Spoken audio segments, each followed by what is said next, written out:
you the bravest and most courageous takes in the world of fantasy football. I'm Chris Spags, joined as always by the top DFS player in the world, the founder of Awesemo.com, Alex Baker. How you doing, Alex? I'm doing great. Looking forward to talking week 11 here. Talk about our sleeper plays and which chalk you should be fading on your lineups. That was a great way to present what we do on the show, Alex. You're becoming more of a professional every week. I'm blessed to have you. Also blessed to have a senior editor for Roto World here, a guy he was just a genius, and his matchups column is really the best thing to read every single week. Evan Silva, how you doing, Evan? Good. It's good to be back. Crazy great call by Awesemo last week on fading Kareem Hunt. I definitely scaled back some of my exposure to him, so that was very helpful. It was still hard to process how he would fail and how he did fail. I think it's important to examine. So he got vultured by Spencer Ware, and the Chiefs ran 51 plays, including penalties, and they averaged 61 plays per game. So they, the play volume was down, and he lost that critical touchdown, which he would have been fine if he just would have scored the goal line touchdown. But Spencer Ware got it, and Kareem Hunt was the biggest failure on last week's slate, I think, relative to ownership. Yeah, so that is the kind of thought process we try to bring the show every week with Alex's help, Evan's help, and a dash of mine. We try to find these angles. We're going to go through them all, but one thing before we wanted to hit up top, I don't know what he's going to say right now, but Alex, the floor is yours. You wanted to touch on something? Well, first to address this fade last week, the trick here is you just pick the highest owned player and say to fade that player. If you're right, then people will talk about forever. But if you're wrong, people forget. They'll move on, and the next week you can just repeat the same strategy. That is tout life 101. You've learned it as a pro, and you're doing it on both sides. You're winning, and you're also giving the picks that make you look good. So that's the best we can ask for. Yeah, thanks, man. And since I'm becoming more of a tout, I gotta urge everybody, click the like button at the bottom of the video. That will increase the quality of our analysis throughout the next 60 minutes. There's a direct correlation. Yeah. I'll be checking the likes to determine what picks I'm going to give out. And so I thought this year, the big conversation on Twitter has kind of died down is, does defense matter? But I want to bring that back. So I was kind of thinking the other day, what happens a lot of times with bad defenses? They'll give up a lot of penalties. And that's really frustrating because you'll have a wide receiver who is total stud, great position, really good matchup, and then the dude will be all over them. They'll get pass interference, and then you don't get any fantasy points. I feel like penalty yardage is a concept that's not really discussed a lot in fantasy because it's not credited towards the scores. That's a big difference in team totals and overall performance of teams. So I thought it'd be fun to opine about the effect of defense and penalty yardage versus actual fantasy production, just for everyone's entertainment. So actually, would you find it to be better? Because I actually track first down by penalty as just part of my matchup stuff. And I thought that was a positive because in theory that's getting you into the red zone more or something like that. So would you find that to be a negative just because you're losing the yards on a 50-yard bomb, let's say? Yeah, I think it's just kind of unaccounted for in most fantasy analysis because you don't get any points for it. You don't use that to project a player, how many penalty yards they're going to get or something. So I feel like that's kind of something that doesn't get talked about enough. And I haven't done any research to really find a correlation yet between matchups and penalties. But I do have noticed that most weeks players' projections for yardage are pretty similar. And I was kind of theorizing that maybe penalties have a lot to do with that. Interesting. Evan, do you have any thoughts on that? Yeah, it's actually a low-key, really interesting topic. First of all, targets that are they turn into penalties. They don't even go into the books as targets. Okay, so you could have say a dude draws 2 penalties in a game and he gets 6 targets total, but not even the targets go in the book, so it looks like he only had 4 targets. That that is a significant difference. I mean, shoot, that's for 1 week. That is what 33% of his targets would be washed away. And then we're using targets to project for the future. I like to look at air yards too, and not all that stuff necessarily goes into the books. So that's really interesting. I try to, like, in my column, as I'm watching the games, like, I take notes like, hey, this dude had, this run called back by a penalty, away from the play, or, hey, this dude got tackled at the 1 yard line, or, hey, Peyton Barber didn't really earn his touchdown. Mike Evans drew an OPI or a DPI in the end zone, and Peyton Barber just, punched it in on the next play. I try to, like, take notes on all that stuff and put it in my column. But in terms of, like, adjusting quantitatively for it, I think it would be very, very interesting if somebody were able to do that. Yeah, so that's something we'll look into there. And I think sports betting, man, might be correct. It's just, I think, Evan, you said it there, that it might benefit running backs the most with, mentioning Peyton Barber getting one on a Mike Evans PI. Hey, you know what? I'll mention if a first down by penalty jumps out as we go. We'll do an experiment. We'll see if it's something that ends up helping us. Let's talk about the first game on the slate, not the first game, but the highest scoring game on the slate projected by Vegas, a matchup with Philadelphia at New Orleans. Philadelphia's been struggling, but Carson Wentz is completing 71% of his passes. This is a not very intimidating pass defense or rush for New Orleans. I think Alshon Jeffrey and Aguilar look really strong here. There's been a lot of talk about involvement of Golden Tate more this week as well. New Orleans is New Orleans. There's going to be a ton there. Any interest in this game? I mean, Alex, you got any interest in this game at all? It's going to have a ton of points and yards. Actually, my interest in this game is kind of limited. So, okay. Now that you're bringing up one of my fades of the week, that's contrary and right from the starting gun. Do not say Michael Thomas. Do not tell me that you're fading Michael Thomas this week. I'm fading Michael Thomas this week. Anyway. Didn't work out for me last week, but I appreciate going back to it. The reason why is just the price thing. I'm finding a ton of great stacks that are kind of lower priced, and the Saints prices are just sky high. Thomas is at 8,800. That's by far his highest price of the season. Alvin Kamara, great player, but his price is also very high. I have him graded as a B value. But the problem isn't that he's not like a good value points per dollar. I'm just finding like even better plays in other games. So given the popularity of this game, I'm probably going to look elsewhere. But I think that Traquan Smith and Benjamin Watson are good cheapies. I think that Zach Ertz on the other side, always one of the top tight ends of the week. So I think he's firmly in play. Wow. Okay, so that's a strong one. Evan, what do you think about that? With this, I mean, with a ton of points on the board, and it should be a very competitive game, which the Saints have shown, they're willing to do and go up and down the field. It seems like the Rams before. Do you think this is a game that you would fade? No. Michael Thomas is like, this is literally like, I mean, everything is perfect. Everything is perfect. The dude catches everything. It's like one of the best matchups possible. They use him a ton in the slot, as we discussed last week. By the way, he was in the slot a ton last week, and he wound up hitting. Although he only had 70 yards in the game, by the way, but he did score 2 touchdowns. So he wound up being a guy that you definitely did not want to fade.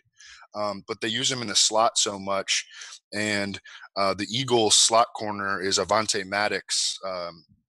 Day 3 rookie, really small dude. They've used him at safe. I mean, I did a tweet earlier in the week just looking at the Eagles week 1 nickel package in terms of like their starting strong safety, their starting free safety, their slot corner, their left and their right corner. Everyone is out except for their starting strong safety, Malcolm Jenkins. So they are just, their entire secondary is gone essentially, and the game has a huge total, and the Saints are on the right side of that. Michael Thomas has been an absolute unstoppable beast all year. So to me, like, it just checks every single box. But no question, he's going to be really high owned. That's for good reason, of course. there is a reason that he's going to be high owned. But I mean, you could definitely get a big edge on the field if you don't play him. Yeah, I And, think and, that and he makes doesn't sense. hit, of course. Yeah. Would you find, and Evan, this might be more of a question for you, but I guess Alex as well. Would you find Brenda Marshall will be a pivot then at all if you want to try to get a guy? I mean, there's been some talk about him getting more involved and being a viable weapon. I don't know that I see it, but what are your thoughts, Evan? Brandon Marshall, absolutely not. Absolutely Okay. not. Traquan Smith, as Alex mentioned, I think makes a lot of sense. I would like to hear what your guys' ownership projection for Traquan Smith is. He's in a really good buyback situation. Back home at the Superdome, didn't get any targets last week, but his routes run, his snaps, they were all normal. And if you just look at that position in the Saints offense, Ted Ginn before him and Traquan. And he's had 2 good games at home and 3 bad games on the road. And Ted Ginn was very, home road sensitive. Like, they're just better bets in the Superdome. And he's got a lot of speed. And you look at the Eagles, what they're working with at cornerback right now. Their 2 dudes on the outside are real slow. Russell Douglas ran 4.59 coming out, and Chandon Sullivan ran 4.6 flat coming out, and Traquan Smith is like a big, long speedster, and the matchup sets up really good for him. But what is his ownership percentage? So we have Michael Thomas currently projected for 22% ownership and Traquan projected for 7.7. So a pretty big discrepancy. And also, to get these ownership projections, use the promo code contrary on Osmo.com. You get these ownership projections along with Osmo's rankings, a ton of premium content as well. So go check that out, promo code contrary. On the ownership stuff, it's heavy ownership for Kamara, who's also over 25%. Drew Brees expected to be the chalkiest QB on the slate besides Cam Newton. And Mark Ingram under-owned again, which I find interesting because that was a great game by Mark Ingram last week. And I've been waiting for him to get back in the mix, and I thought that was a good spot. And I think this looks like another one where people don't trust Mark Ingram. I don't mind that. Let's talk about Lamar Jackson. And I don't know, Alex, I feel like this might be a guy you're going to poo-poo, but I feel like the casual interest on Lamar Jackson is going to be there this week just because he is obviously a very hyped player going into a spot now where Joe Flacco's banged up. He's going to get some snaps. Apparently, RG3 is going to get some snaps. Evan, from a football perspective, how do you feel this one's going to work out with Lamar and RG3 back there? Yeah, I just think they're both going to play. They've already shown a willingness to use multiple quarterbacks in the same game. It didn't help that Lamar Jackson missed practice on Thursday, just getting reps. Robert Griffin III was in there, leading the ones, and Joe Flacco was out of practice all week. I think that Robert Griffin III probably is going to play more than Lamar. Just a tough situation to try to, bank on here. I mean, Lamar can do special things with his legs, man. I don't know if you watched him at all in the preseason or at Louisville, but my goodness, man, he had 50 rushing touchdowns in 3 seasons at Louisville, and he's the fastest player on the field in preseason. So, he's got upside. He could even hit if he only, plays like half of the snaps, but I'm not even sure that he's going to get that. Alex, do you have any interest in Lamar Jackson at all at a very cheap price? So I'm going to have to defer to Evan on that one. If he says Lamar Jackson is going to play at most 50% of the snaps, so I guess I'm kind of paraphrasing there, but you really need your quarterback to be on the field the whole game for it to be viable. That's not saying I don't like any Ravens players. I like John Brown on FanDuel and Michael Crabtree on DraftKings. I think they're both playable. But as far as the stack, I'm probably going to avoid it unless more news comes out that suggests that Lamar Jackson is going to have a bigger role. Any interest at all in Cincinnati after they put up that stinker versus the Saints? That was honestly just a putrid and embarrassing performance. Would you want to go to any of those guys this week, Alex, given that there's just no ownership at all on them? This is another one where I think it's site dependent. Let me get my notes real quick. On FanDuel, Tyler Boyd is much easier to get to than on DraftKings. So I like him on FanDuel a little bit more, but I think that you can play him on both sites. But as far as the overall game stack, this one isn't really jumping out at me.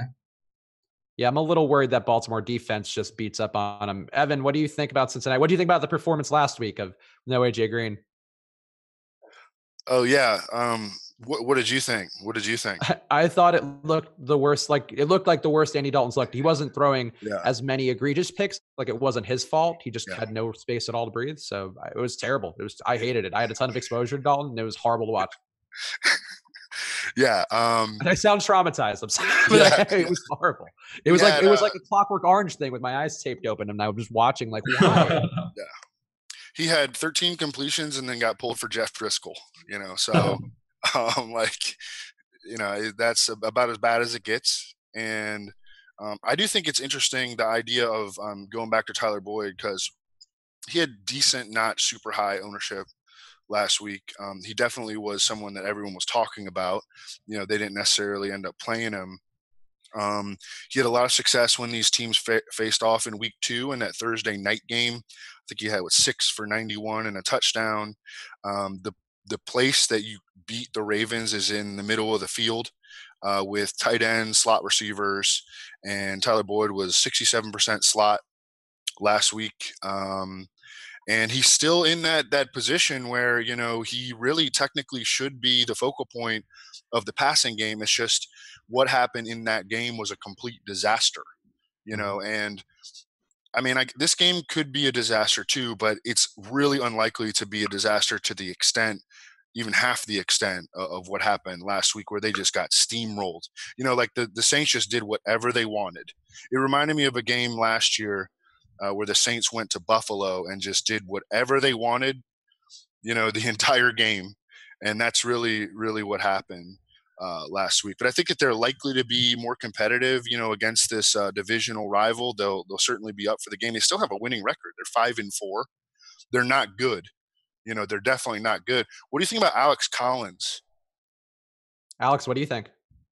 He's not really jumping out at me just because there are other running backs that I like a lot this week that we're going to get to.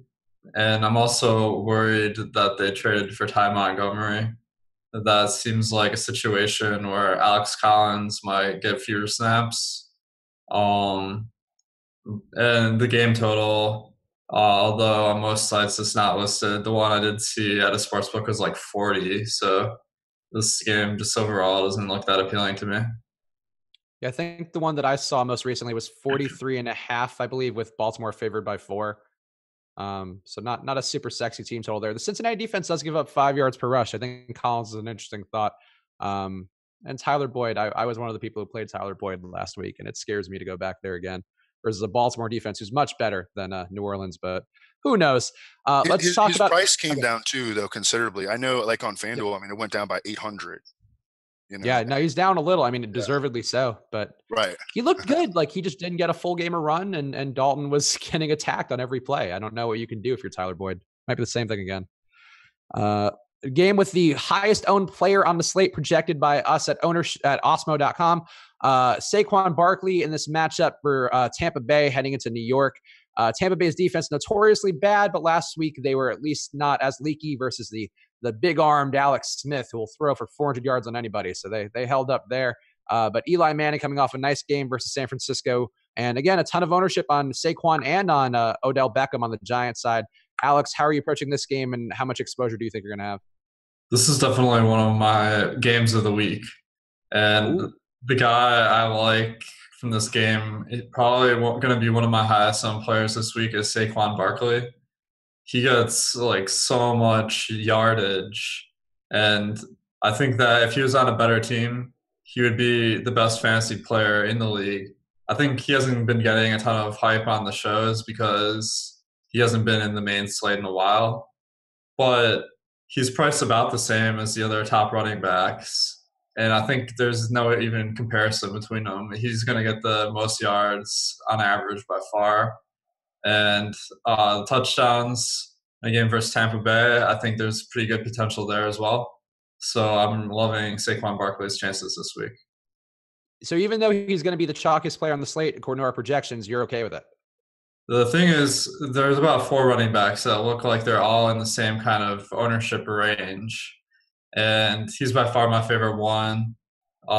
He's my favorite high-priced one. There's one player I like more this week that we'll get to, but I think that the projection is just so high. This is a situation where I think it's worth it, even though he is going to be high owned. That's fair. What are your feelings about Odell in that same game, given that he's going to be one of the highest owned wide receivers? I like Odell as well, not as much as Barkley. But I also think that going for a stack in this game is very viable, especially if if Eli isn't going to be super high owned. Yeah, I think that makes sense. Evan, what do you think about this game? And was there any reason, I guess, that you think Tampa Bay might have solved their defensive woes, or I don't know, or offensive woes with Dirk Cutter taking over play calling? No, it's just the Redskins have a really bad offense, like real bad. They like 60% of their offensive line is just gone. They actually it look like they might get back their left tackle Trent Williams this week, but that doesn't pertain to this game. No, the Buccaneers defense is really, really bad. I mean, and they lost Levante David last week, and he's like, their best linebacker. And that was a week after they lost their starting middle linebacker, Quan Alexander, to a torn ACL. Those are their two every down linebackers.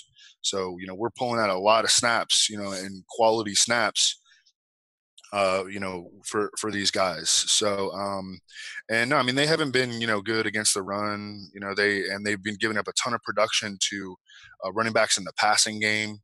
And, pulling out these two every down linebackers, that's not going to help them, in terms of stopping running backs in the passing game. And to me, like Saquon Barkley, his greatest strength is how he performs in the passing game, as opposed to, he's just very boom or bust as a runner. He'll lose yards, and, he was like this at Penn State. He's never ran behind like a good offensive line. His offensive line at Penn State was terrible too. So he's kind of like developed some bad habits as a runner, but hey, he can also break a 60-yard run and nobody cares, that he lost yardage on his previous 5 runs, and then he can rip, big plays in the passing game. Hey, he's absolutely, one of the best, RB options this week. I'm really interested to hear what running back Alex likes more than him, though, because he said that there is one RB that he likes more than Saquon Barkley this week. Ooh, do you want to tease that, Alex, or do you want to give it away now? Well, I'll just say he was very popular last week as well. What is he? Oh, is it David Johnson? I like David Johnson, but it's not David Johnson. But that is a game we should talk about. I think that's going to be a really... Oh, you think I'm not going to talk about David Johnson and Josh Rosen? Have you watched this show, Alex? That's right. The Cardinals are basically our favorite team because they're conquering every week. The pioneers of the smile matrix over there. They're backing it up. It's great. But we should talk about Tampa Bay side too, because I know that in Evan's column, his matchups column on Roto World, which again, really great thing to read, and you need to read it. You mentioned Fitzpatrick, and I think you believed a little more in Mike Evans. You said he was one of the best DFS wide receiver plays in the week.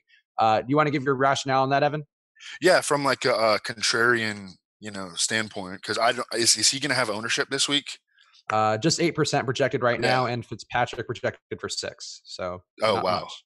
Okay, yeah. So, and also we're getting back. If you care about this kind of stuff, last week Dirk Cutter took the play calling away from Todd Monken, their OC, and Todd Monken. Hey, they had been like a top 3 scoring offense in the NFL with Todd Monken calling plays, and he's back calling plays this week. So. Yeah, so we like that. Weird situation. Yeah, very, very weird. But yeah, Mike Evans, the week before he had 10 targets and he just kind of got owned by James Bradbury, and he had 1 drop, and Fitzpatrick overthrew him. These are like these games are like really small sample sizes. You know what I'm saying? Like, and you can like understand why a guy failed. I think that's important to understand. Hey, why did this guy fail? Mm-hmm. Last week, he only had 5 or 6 targets. Fitzpatrick, he was wide open in the end zone, and then Fitzpatrick just like spiked the ball into the ground. And we're not talking about him as a failure if he just so much as scores that, short touchdown. Then he would have had 4 catches for 57 yards and a touchdown, and people would be like, one great, but one bad, But he has now had 2 bad box scores in a row. Now he's facing off with this Giants team in this game with a big total. I mean, it's over 52 at this point. I think it's even taken some money to the over. Facing off with Norris Jenkins, who's like one of the biggest gambling cornerbacks in the NFL. He's given up the 4th most yards among cornerbacks and the 2nd most touchdowns among cornerbacks. And if you just isolate the 5 games where Ryan Fitzpatrick has played the entire game, which would be weeks 1, 2, 3, and then 9 and 10. Mike Evans has like 675 air yards, and the next closest guy on the Bucs is like in the 300s. I think it's Deshaun Jackson, like in the 300s. So Mike and it's, again, we have these 2 games. Then if you just go back and just look at all the box score results dating back to last season, when Mike Evans has played extensively in the same game with Ryan Fitzpatrick, they're all good except for the last 2. So I think he's an awesome tournament play this week because, lowered ownership and big playability, good matchup, and, we're getting Todd Monken back. Yeah, I think that all makes sense. I guess one last follow-up question on the Bucs side. Jacquizz Rodgers and that big game where he was just getting a ton of check down passes. You don't see that happening again, right, Evan? No. Peyton Barber's ankle, like he keeps checking in and out of games, and like he's playing through a definite injury. And that kind of helped Jacquizz Rodgers get on the field. But no, I mean, that's tough for any running back to get 100 receiving yards in a game. I mean, that was, I don't think it's going to happen again. Yeah, I think it makes sense. Alex, any interest on Tampa Bay side before we move on? The one guy that's standing out to me is Peyton Barber, just because of the $3,600 price tag. That's one of those where maybe in a game stack, you're hoping that Tampa Bay gets up to a big lead, and then the Giants are playing from behind and passing the ball a ton. So that would be one spot, but the team overall is priced pretty high. And the guys that I really like, O.J. Howard and Deshaun Jackson, the problem is they just don't get enough snaps to really justify the salaries. But if they're on the field more, I think they'd be really good plays. And then Mike Evans is pretty pricey. Whenever you have a wide receiver that gets that much action, they can break the slate out any week. But he's probably not going to be the one I go to as a one-off most of the time. So here's one I'll mark so we can reference it in the future. First down by penalties that the Giants defense gives up 3.7% of the time. So they are on the higher end of that stat. So let's see if that somehow helps Peyton Barber and hurts one of the guys. I don't know. let's just plant a flag here. We'll come back to it. But I feel like this is the first one that jumped out as being green, which means a higher number for me on my matchup sheet. So Mike Evans and Deshaun Jackson are definitely guys that like draw PIs too. Mm-hmm. Yeah, so that could be an interesting mix there for Peyton Barber. Let's see. Let's talk about that Arizona game since Alex brought it up, and I'm obviously always dying to bring up the Cardinals. David Johnson came through. I've been buying into him the last few weeks. I will be in again. He's getting chalky at 24% projected ownership on our rankings at Osmo.com. Promo code contrary there if you want to get one free week. Rookie Seals Jones also looking a little chalky too, very cheap. Ran the most routes of the season last week in Oakland. Very bad versus tight ends, giving up a 69% boost. Very nice via DVOA. I like Arizona again. I'm probably not going to go to Josh Rosen because Lamar Jackson isn't going to be chalky enough to be worth a pivot. But Alex, any interest on this Arizona side? You know it. Yeah, buddy. So I think that David Johnson is a great play, but as I mentioned, there's a lot of plays that I really like this week. So I'm not sure I'm going to get there, but if you go there, I mean, that makes a lot of sense. Seems like his usage has been going up, which is a trend that I like. But the real way I like to attack this game is I noticed that a lot of the skill players are pretty high owned, but Josh Rosen is only like 1.5% owned. Uh-huh. And whenever I see a situation like that where the skill players are high owned, there's some sort of disconnect going on there, because if the passing attack players are going to do well, then Josh Rosen should also be projected to be a good play. So that would be one way I attack this game. I think you can go to Christian Kirk, Larry Fitzgerald, or Ricky Seals-Jones. Ricky Seals-Jones ownership looked like it's going to be pretty high this week. So if I was going, but I guess if Rosen's low owned, that's kind of the difference maker there. And then on the Oakland side, it seems with Jordy Nelson out that everybody else on the team is pretty much the minimum, which makes it a really hard team to stack. But as one-offs, I think you can find a few good plays in there. I think Seth Roberts is near the minimum. I'm kind of expecting Dwayne Harris to get some of the work for Jordy Nelson because most of the other wide receivers on the team haven't even played this year. But that could be a situation where they bring in some other guys. So, but I think that if he's going to be like 1% owned, that could be a decent flyer. Yeah, and Brandon LaFell too, just 3,400, been getting some targets in this offense, very cheap as well, and lower owned than Seth Roberts for whatever reason. People love Seth Roberts. People think he's going to have a big day, and maybe he will, but I don't know. Evan, what do you think about this game? I'm not touching any of these Raiders receivers, man. You guys are nuts. You guys are nuts. Very cheap. See the value. Yeah. They're all great value. That's find a different value. Okay. Well, here's the thing: is they're locked into big work because Martavis Bryant and Jordy Nelson are both out. So that's just leaving 3 guys on the field that are minimum price. Yeah, I mean they activated Marcel Aitman, who is a guy who they've kind of like talked up some. Yeah, it's going to be LaFell, Dwayne Harris, Marcel Aitman, and Seth Roberts. And Derek Carrier and Jared Cook and Jalen Richard, so, and I'm worried that like this is a game where Derek Carr is going to throw for like 140 yards and no one does anything. And, like the Cardinals have the ball the entire time because the Raiders can't, like they can't pass protect, and the Cardinals have a really good pass rush. Like Chandler Jones should eat in this game off the edge against the Raiders. So that would be my concern, is just that the offense is going to be terrible. It wouldn't surprise me if one dude has a decent game and we can, try to figure out who that's going to be. But I'd rather, take like value on other teams, like on functional offenses. Yeah, paying for these receivers is a bit like buying food from a 99-cent store. Like it technically could give you enough nutrients to live, but probably not the way you want to exist. Well, I forgot to mention Jalen Richard, but Evan, you brought him up. I think he's really good value on DraftKings. And if this game kind of goes the way you're saying, maybe they're throwing the short yardage passes a lot, and he's going to be the beneficiary. What do you think about that? Yeah, and to be clear, there was one other game this year where I had like a last week we had decent amount of confidence in the Cardinals that they were just going to be, that they were going to be all right, and we really liked David Johnson and he was a monster, so we kind of got that right. But other than that, the only other time that I had confidence in the Cardinals offense was in entering that Thursday night game against Denver, and they just got stomped.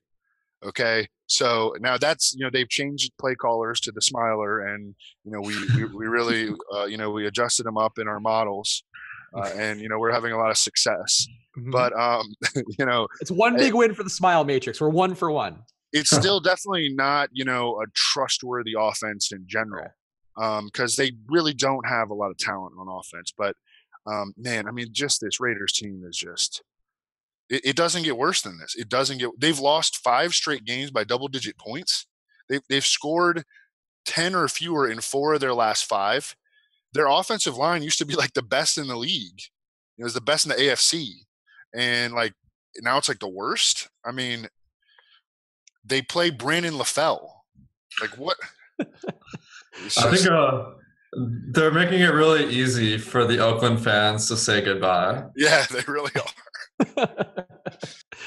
That's nice of them. That's just a good move. So, build some goodwill going into Las Vegas. That's what the Raiders were doing, I'm sure. And you're just in the Cardinals defense here, since I think we talked around how bad Oakland is. Okay. I think they're like a top 3 defensive play on the week overall. I think the Chargers and the Cardinals stand out as the defenses that if I'm going to, want to pay a little bit for, like that's what I want. Alex, how do you feel about them, even though they're going to be probably the highest owned defense according to our projections? Yeah, I mean, you can definitely go there. Anytime a team total is like under 20, that's pretty prime pickings for the opposite team. Prime Pickens. I like that. Yeah, I think that makes sense. David Johnson, defensive stack with the Cardinals makes some sense here. Even if that's chalky, you can get some other places and be a little more contrarian. Let's go through to another game with a couple of chalky players on both sides. Not just really one guy on both sides that are very chalky. Carolina at Detroit, Cam Newton, the highest projected quarterback, according to our ownership projections at Osmo.com. Do you get for 1 week free? Promo code contrary. McCaffrey a little bit more owned than some of the other players, but not super high owned compared to other running backs. And on the Detroit side, Kenny Golladay, one of the highest owned wide receivers on the slate, and he's going to probably be my fade of the week. But what do you think about this game, Alex? I have to agree with you that I'm not sold on Golladay here. I mean, the Lions offense is definitely on the downswing here because they lost Marvin Jones to injury and they lost Golden Tate because they traded him. So I think if I was going to attack that side, I'd have to go back to my pick last week, Theo Riddick, who saw the snaps and got the targets, but didn't really do like a whole lot. He had a pretty mediocre game. But now that Marvin Jones is out, who knows, right? It's his time to shine. But yeah, I'm not very bullish on the offense in general. I think that Carolina, on the other hand, is a great one to stack. They have a lot of great talent with McCaffrey and Cam, and then Funchess, DJ Moore, and Greg Olsen all fit in pretty nicely at the mid-price range. So I think you can pick two of those guys and pair them with Newton, and I think that's going to be a pretty good strategy this week. So is there a reason, I know you mentioned you just don't like the offense in general, but is there a reason why you wouldn't go to Golladay? Because it seems like he would fit the narrative, or not the narrative, but I think one of the angles that it seems like you view a lot of games with, that there's just nobody else to catch passes, so he's got to do it. And he did get those passes. I mean, Stafford put up touchdowns in garbage time for the most part last week, but Golladay was getting highly targeted down the stretch. That doesn't give you more interest in him when there's just nobody else to throw it to? Actually, now that you're bringing it up, one guy I really love this week is Kerry Johnson. When Theo Riddick shifted into more of a receiver role, he's running more snaps with Kerry Johnson, also running routes. I think that's going to open up the opportunity for Kerry Johnson to have more receiving yards in each game. So I think that the way they've been using him as a workhorse back is pretty encouraging.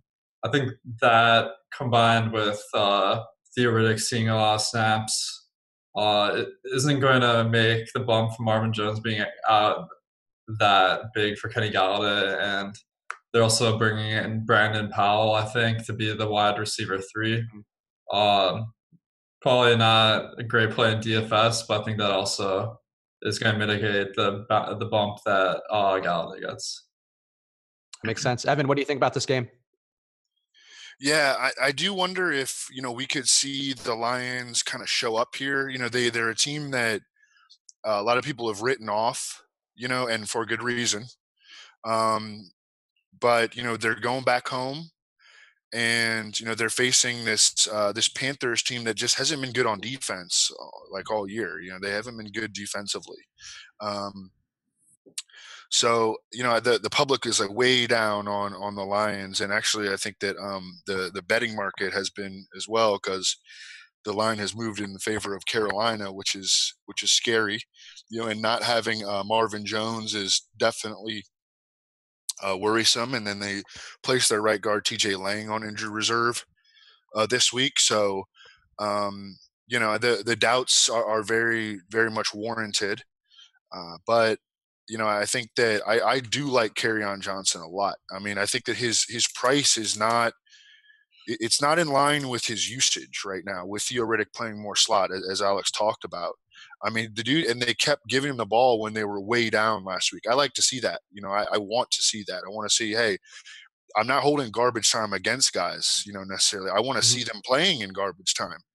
Hey, if the Lions are as bad as everybody thinks that they are, and as bad as they've looked for the last 2-3 weeks, then guess what? They're going to be in garbage time going forward.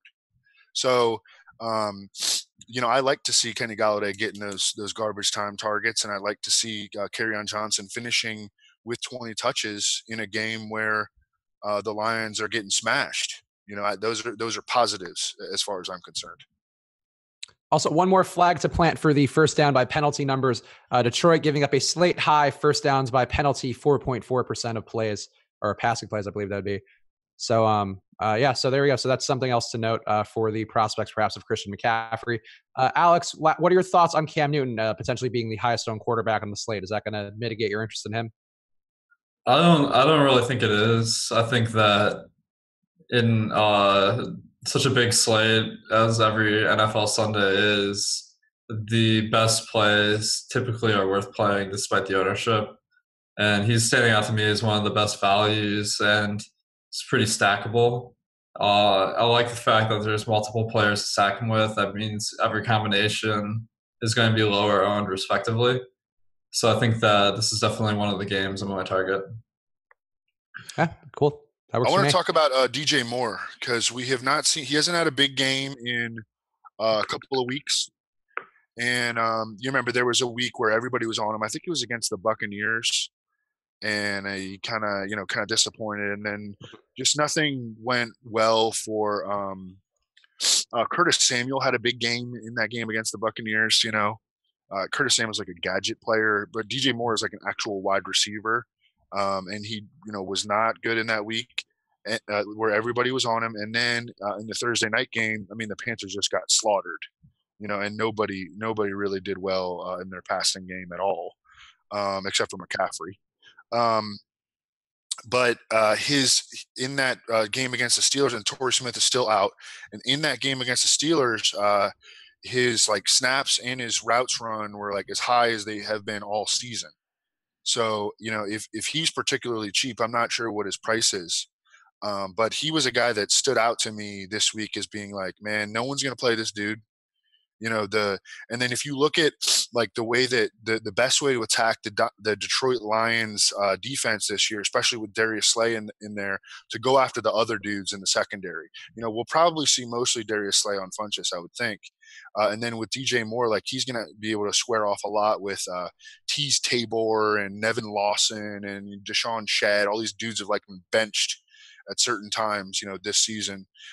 So just a lot of little interesting, scenarios where you can envision DJ Moore really outkicking his expectation this week. What's his price on DK? And I would guess that you probably have him at 2% ownership or something.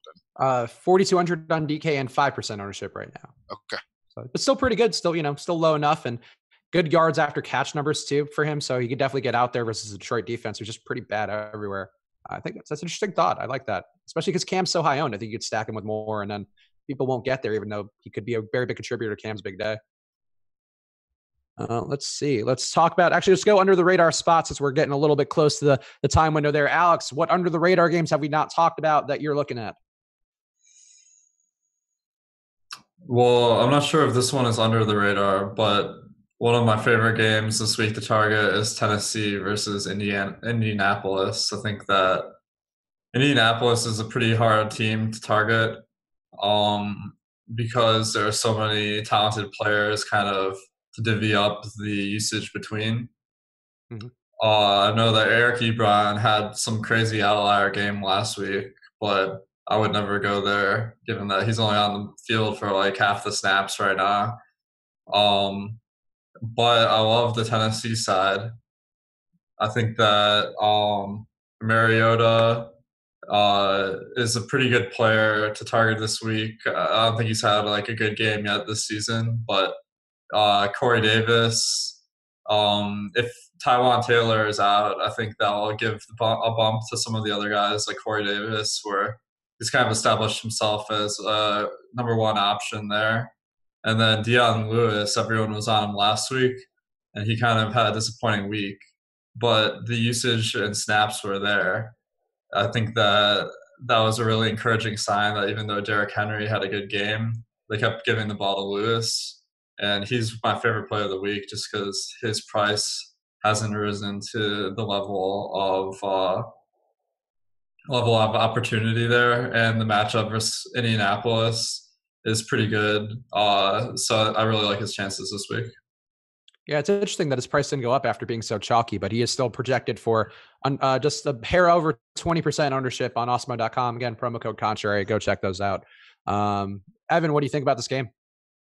Yeah, I agree with pretty much everything that Alex said. I want to talk a little bit about just, schematically, like the Colts play like kind of like an old school, like Tony Dungy style Tampa 2 zone coverage. And I mean, it really shows up in their production allowed.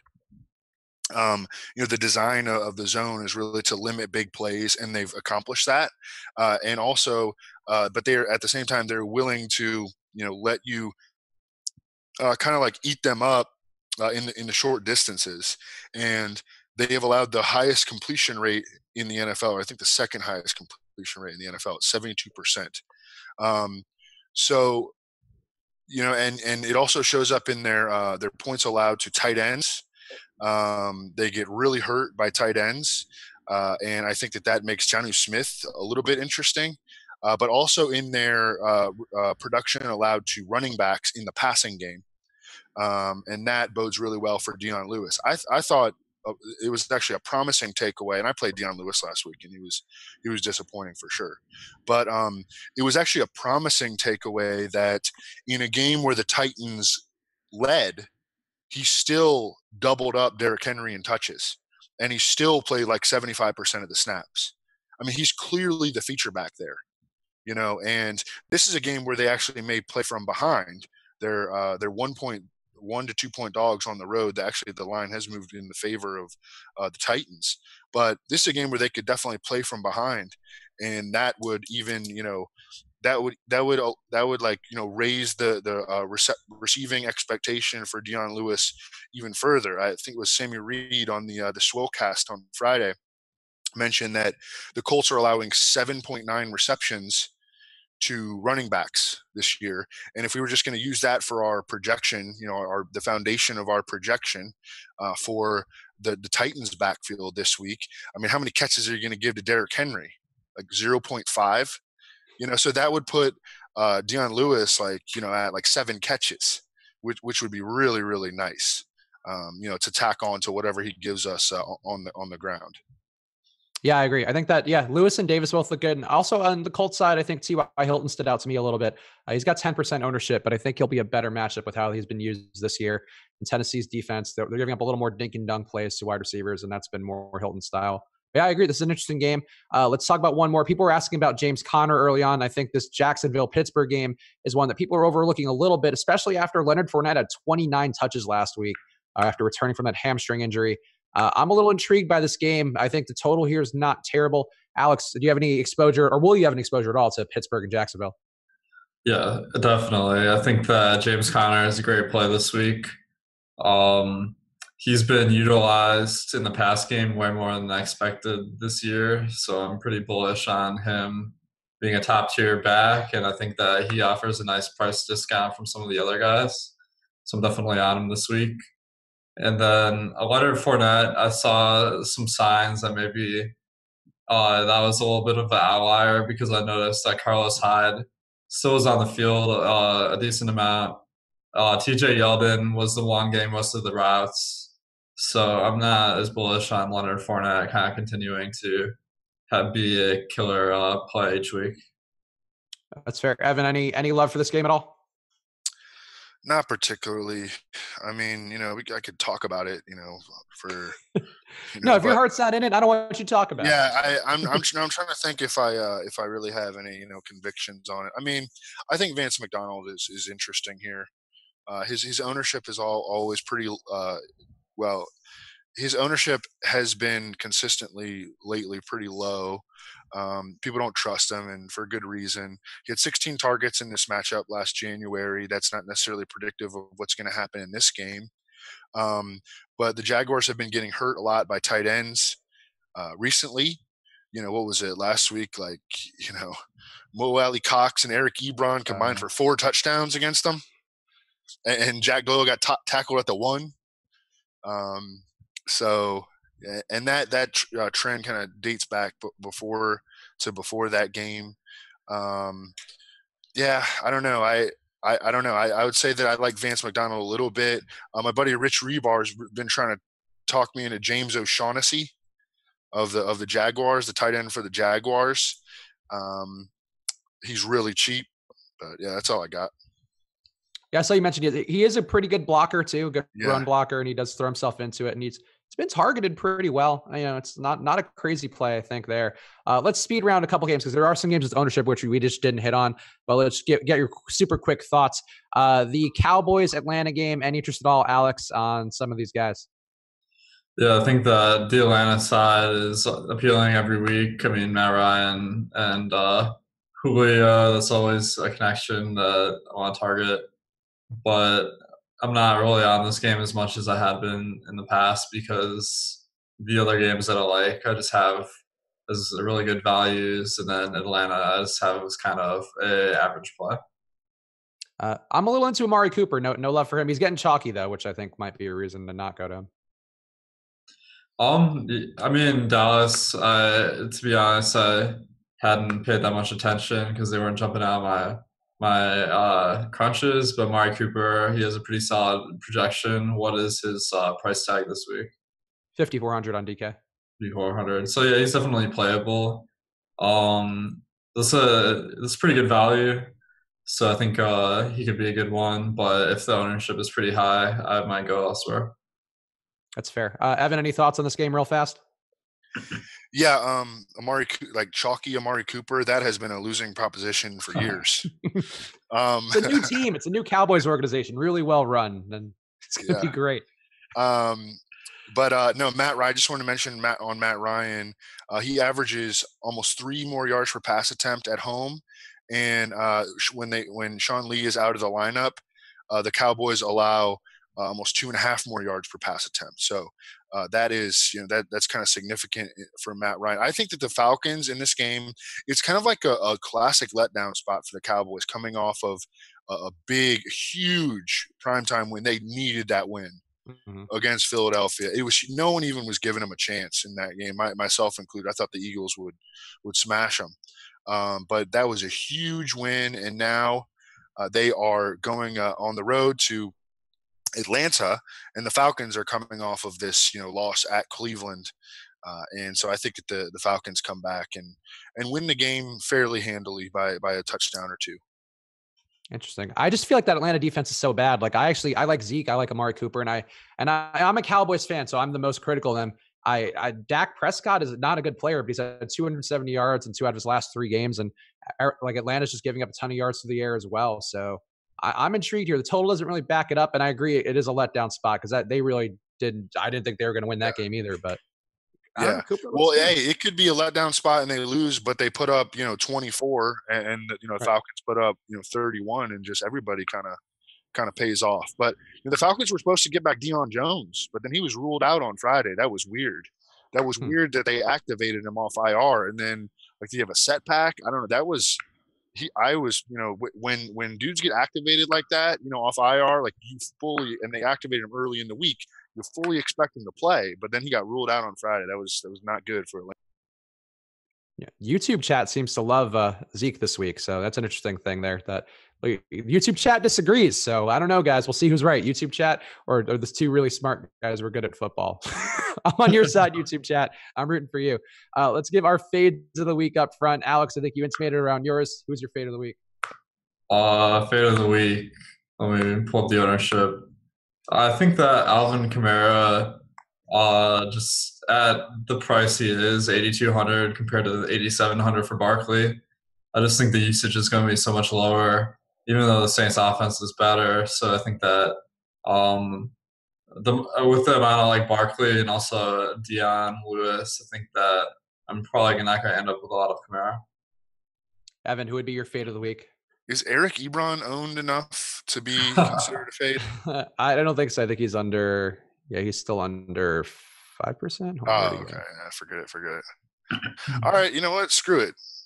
I'm going against you, YouTube chat. Ezekiel Elliott under 100 total yards and under no touchdowns. Failure. Wow. This week's Kareem Hunt. I would disagree with that one. I People so mean to the Cowboys. They're looking good. They are looking better. They're not, maybe not good. Good might be a stretch. My favorite of the week is Kenny Golladay. As I said before, I just think I don't like more attention on him. I don't think he's that kind of player who's going to beat tight coverage. The targets are great, but at 21% ownership, I'm okay with fading him this week and going somewhere else. He's not Michael Thomas. Like, I think it might have been incorrect to fade Michael Thomas, even if he was super chalky last week, but Golladay is not him. So I'm okay with avoiding him this week. Contrarian QB pick, Alex. So I'm seeing a few. I noticed that Alex Smith is only 0.5% projected. Not again. But no, I have a feeling someone else is going to pick the one that I want to go with. So I'll leave that on the table. I'll go with Phillip Rivers at 2%. I think that Keenan Allen and Rivers is a pretty nice combo this week. I know that the Chargers have been running the ball a ton. But that is subject to some variance. If Denver gets off to a good start, then I think that stack could really go off. That's fair. Contrarian QB pick, Evan. Yeah, I'll go Ryan Fitzpatrick and play him in a stack with Mike Evans. I like that pick. I hope this is the pick that Alex is talking about. Josh Rosen. We're back. I'm going to ride the Cardinals, and eventually it's going to pay off, or it's just going to keep killing me. But no, I think Josh Rosen could easily pick up a couple of cheap, like one passing cheap touchdown to David Johnson. I think Ricky Seals-Jones could pick one up as well. So now we're just one touchdown away from a three touchdown Rosen game, and that's easy. What Fitzgerald or Kirk? You want one? No problem. Big day for Josh Rosen. Yeah, you kind of telegraphed that one, so I knew it was coming. Look, I don't know why. I just believe in the guy, even though I hate UCLA guys. It's also UCLA rivalry week, so boo Josh Rosen, but whatever, just win me money. Contrarian running back pick, Alex. Well, I was thinking of Theo Riddick, but our ownership projection for him is 9.4%, which is insanely high, like given his role. Let me scroll down the list here. I think that Jalen Richard for Oakland. I think with Jordy Nelson and Martavis Bryant out, although those aren't like high usage guys, is still going to make the replacements kind of not be as good. And I think that he already gets targeted a ton in the pass game. 1% ownership, reasonable price tag. I think that he's a pretty good play this week. Evan, who's your contrarian running back pick? So we already mentioned Kerry on. Mm-hmm. I think that he's a really good one. What's the ownership percentage on Dion Lewis? I mean, are people going to fall victim to the recency bias here? No, he's over 23%. All right now. Okay. Then I'm going to go with Alex Collins, and I'm going to limit it to FanDuel.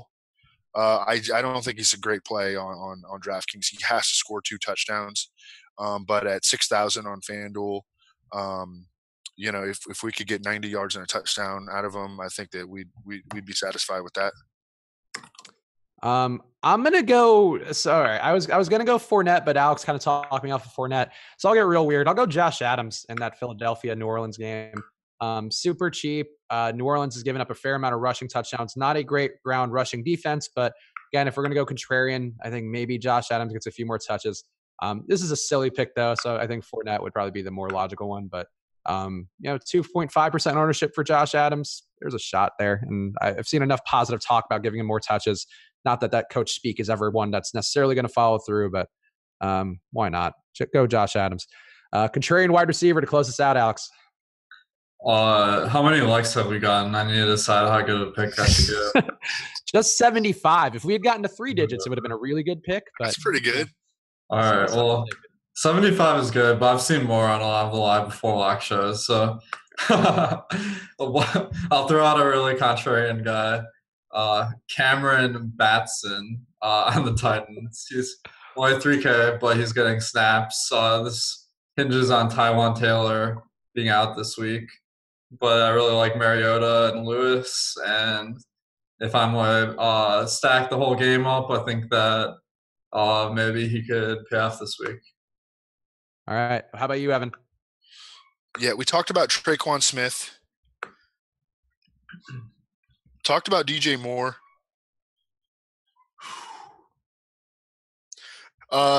Davis Maddock on the Swolecast brought up Demaryius Thomas last night. That was a very funny clip, by the way. Was I it think it's on funny? your It was Twitter, funny right? as hell. Yeah. Yeah, I mean, like, I don't think he's that bad of a play as that, clip kind of showed, we're like, when we're doing that, we're constructing a lineup.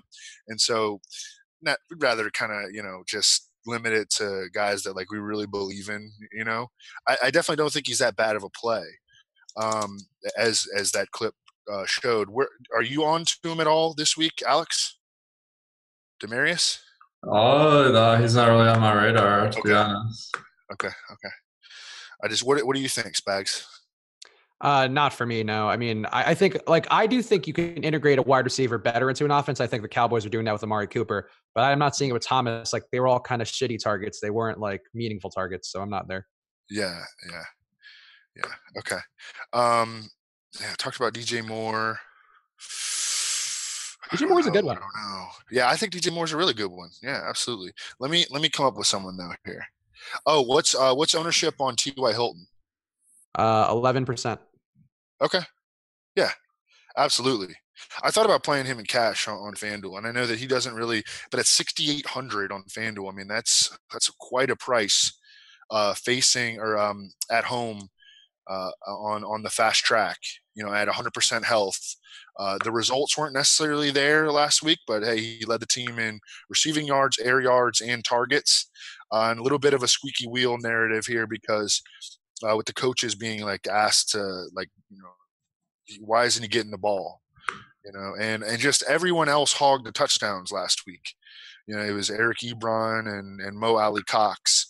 So I think that T.Y. Hilton is going to end up getting his, and he's always been a better bet at home, playing beneath the dome on the fast track. And so and I really like his price, and it sounds like people aren't really on to him a ton. I like that pick. I think Hilton's a really good pick, especially if you think there's going to be scoring on the Tennessee side. For me, I'm going to go John Brown, under 2% ownership. I think both Griffin and Jackson, for whatever their flaws may be, will throw a deep ball. John Brown is the guy who's going to catch them. So John Brown, it's under 2% versus the Cincinnati defense. I don't think Hugh Jackson's going to fix what ails Cincinnati on either side of the ball. So that's it for me on that pick. Thank you guys for watching. Make sure to hit us with that like button. Also use that promo code contrary@awesemo.com. If you're having issues with it, email support@awesemo.com. It should be working. We're told it's working, but if it's not, email support. They'll hook you up. Alex, any parting words for the folks before we wrap things up? Just thanks everyone for watching. I hope everyone has a happy Thanksgiving this week. I do too. Evan, any parting words, any Thanksgiving little messages you want to give to the people, your family, man? Yeah. No, just have a great Thanksgiving, play as much daily fantasy as you can on Thanksgiving. It makes the holiday better. Yeah, don't fight with family on Thanksgiving. Just be nice. Just get drunk, eat your turkey, and shut up. Watch football. Check awesemo.com for rankings and stuff. We'll have all that. Probably some content as well around Thanksgiving slates. So keep your eyes peeled there. We appreciate you all for watching, and we'll see you guys again soon.